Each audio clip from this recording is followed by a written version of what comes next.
എല്ലാവർക്കും രുക്കുസ് വേൾഡിൻ്റെ പുതിയൊരു വീഡിയോയിലേക്ക് സ്വാഗതം. ഹൈന്ദവ വിശ്വാസപ്രകാരം വാസ്തുശാസ്ത്രത്തിന് ഏറെ പ്രാധാന്യമുണ്ട്.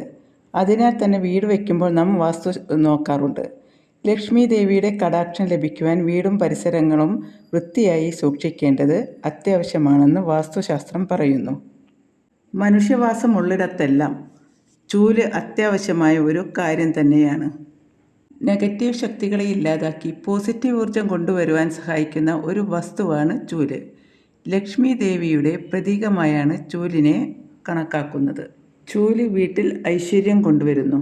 നമ്മൾ പുതിയ വീട്ടിലേക്ക് മാറുമ്പോൾ പഴയ ചൂൽ കൊണ്ടുപോകാതിരിക്കുക, പുതിയ ചൂൽ കൊണ്ടുപോവുക. ചൂല് വയ്ക്കുന്ന ദിശയും അതിൻ്റെ ഗുണഫലങ്ങളും ഈ വീഡിയോയിലൂടെ മനസ്സിലാക്കാം. ചൂല് മഹാലക്ഷ്മി സാന്നിധ്യമുള്ള വസ്തുവാണെന്ന് പറഞ്ഞുവല്ലോ. ചൂല് വയ്ക്കുന്ന ദിശ ധനവുമായി ബന്ധപ്പെട്ടു കിടക്കുന്നു.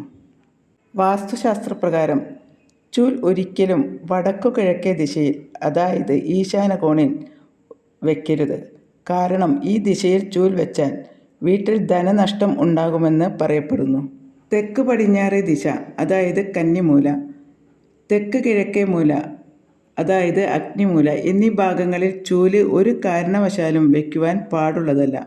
ഇങ്ങനെ വയ്ക്കുകയാണെങ്കിൽ സാമ്പത്തിക പ്രശ്നങ്ങൾ അഭിമുഖീകരിച്ചു കൊണ്ടേയിരിക്കേണ്ടി വരും. വീടിൻ്റെ അകം തൂക്കുന്ന ചൂലും പുറം തൂക്കുന്ന ചൂലും ഒരേ സ്ഥലത്ത് വയ്ക്കരുത്. കാരണം ഇങ്ങനെ വയ്ക്കുന്നത് ഭാര്യ ഭർത്താക്കന്മാർ തമ്മിലുള്ള കലഹം നിത്യവും ഉണ്ടാകുവാൻ ഇടവരുമെന്ന് പറയപ്പെടുന്നു. വീടിന് പുറത്ത് ഉപയോഗിക്കുന്ന ചൂല് വീടിനകത്തും, വീടിനകത്ത് ഉപയോഗിക്കുന്ന ചൂല് വീടിന് പുറത്തും ഉപയോഗിക്കരുതെന്ന് പറയുന്നു. ചൂലുകൊണ്ട് വീട്ടിലുള്ള ആരെയും കുട്ടികളെയും തല്ലുവാനോ ശകാരിക്കുവാനോ പാടുള്ളതല്ല. ഒരിക്കലും ചൂലിൽ ചവിട്ടുകയുമരുത്. ഇങ്ങനെ ചെയ്യുന്നതിലൂടെ ലക്ഷ്മി ദേവിയുടെ കോപമുണ്ടാകുമെന്നാണ് പറയപ്പെടുന്നത്. ഇതുമൂലം വീട്ടിൽ സാമ്പത്തിക നേട്ടമുണ്ടാകില്ല. വടക്ക് പടിഞ്ഞാറു ദിശയിൽ ചൂല് വയ്ക്കുന്നത് ഉത്തമമായി കണക്കാക്കപ്പെടുന്നു. ഉപയോഗിച്ച് തേഞ്ഞ ചൂൽ ഒഴിവാക്കി പുതിയത് വാങ്ങണം. ചൂൽ പുതിയത് വാങ്ങുമ്പോൾ മഞ്ഞൾ വെള്ളം കുടഞ്ഞതിന് ശേഷം വേണം ഉപയോഗിക്കുവാനായിട്ട്.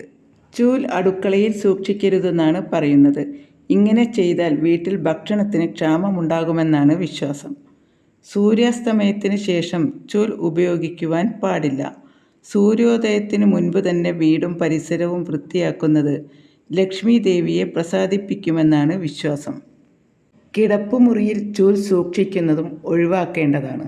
വാസ്തുപ്രകാരം ചൂൽ എപ്പോഴും മറ്റുള്ളവർ കാണാത്ത തരത്തിൽ വേണം വയ്ക്കുവാനായിട്ട്.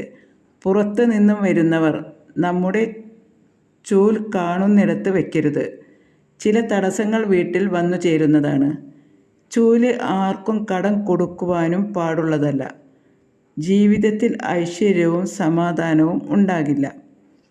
നമ്മുടെ ജീവിതത്തിൽ ചൂലിന് വളരെയധികം പ്രാധാന്യമുണ്ട്. വൃത്തിഹീനമായി ചൂൽ സൂക്ഷിക്കുവാൻ പാടുള്ളതല്ല. ചൂല് വൃത്തിയായി സൂക്ഷിച്ചില്ലെങ്കിൽ ലക്ഷ്മി സാന്നിധ്യമുള്ള ചൂലിൽ മൂദേവി കുടിയിരിക്കുമെന്നാണ് വിശ്വാസം.